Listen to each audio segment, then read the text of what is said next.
The conference room was built for performance. Glass walls surrounded a long walnut table, and the city skyline stretched behind my sister like a carefully curated backdrop.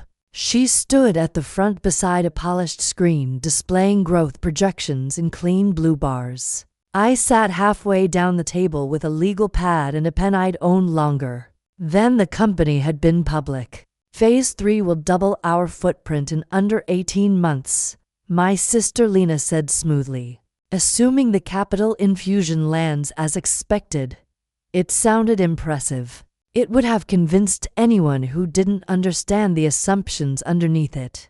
But I did. My father, Richard, leaned back in his chair with a satisfied smile. This is what bold leadership looks like. His eyes moved across the table and briefly stopped on me, almost like an afterthought. When I asked a question about cash flow timing during the downturn scenarios, Lena smiled.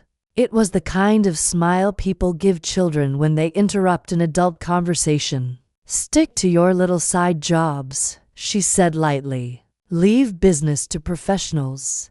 A few board members shifted uncomfortably. My father didn't.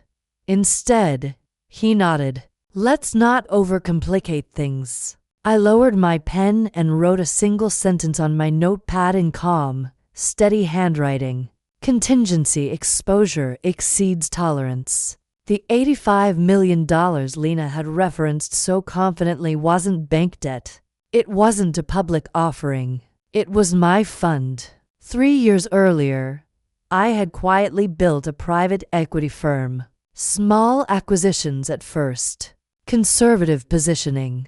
Every gain reinvested carefully. I never talked about it during family dinners because it was always dismissed as consulting work or some hobby project. When Lena needed capital to accelerate her expansion, her advisors approached my firm. They had no idea I was the principal partner behind it until the due diligence phase began. Even then, I didn't advertise it. The capital commitment came with conditions, governance standards, and professional conduct at the board level. I looked around the table. Several independent directors already seemed uneasy. Lena's projections assumed uninterrupted market stability and aggressive vendor concessions. Still, she continued confidently. Funding is secured. Legal documentation is already in final draft. It was true. But final draft isn't finalized. My phone rested quietly beside my notebook. I didn't try to hide it. I typed one short message. Withdraw entire $85 million commitment immediately. Governance breach. Initiate formal notice. Within seconds, my investment director replied. Confirmed. Notices deployed. I placed the phone face down and went back to taking notes. 2 minutes later, the CFO's tablet vibrated. He glanced at the screen, frowned slightly, and looked again.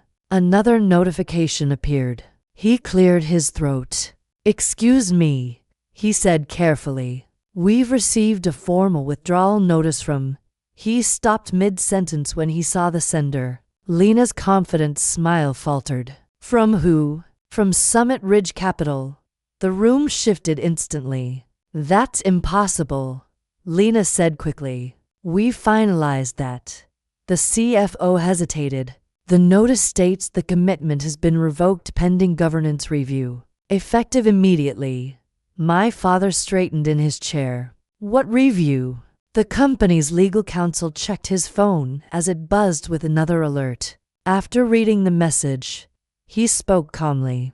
"The withdrawal appears compliant with the contingency clauses in Section 4B.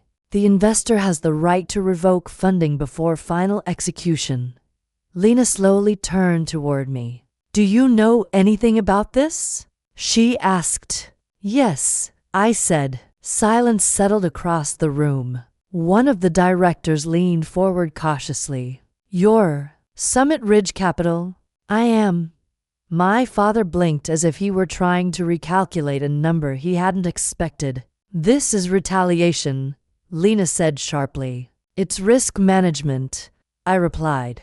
You're pulling $85 million because I told you to stick to side jobs? No, I said evenly. I'm pulling $85 million because publicly dismissing a funding principle during a live board session signals governance instability. The independent directors looked down at their notes. You're sabotaging the expansion, Lena said. I'm protecting capital. My father spoke again, his voice lower this time. You could have raised concerns privately. I did, I answered. 3 times. In writing. The CEO, who had remained quiet until then, finally spoke. Without that capital, the expansion cannot proceed as structured.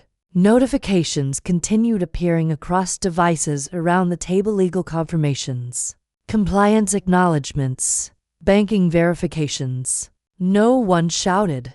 No one slammed the table. But the confidence that had filled the room minutes earlier slowly dissolved. One of the independent directors leaned forward. Perhaps we should revisit the assumptions. Lena stared at me as if she were seeing me for the first time. You'd really jeopardize our growth over pride. This isn't about pride, I said calmly. It's about fiduciary responsibility. The meeting ended earlier than planned.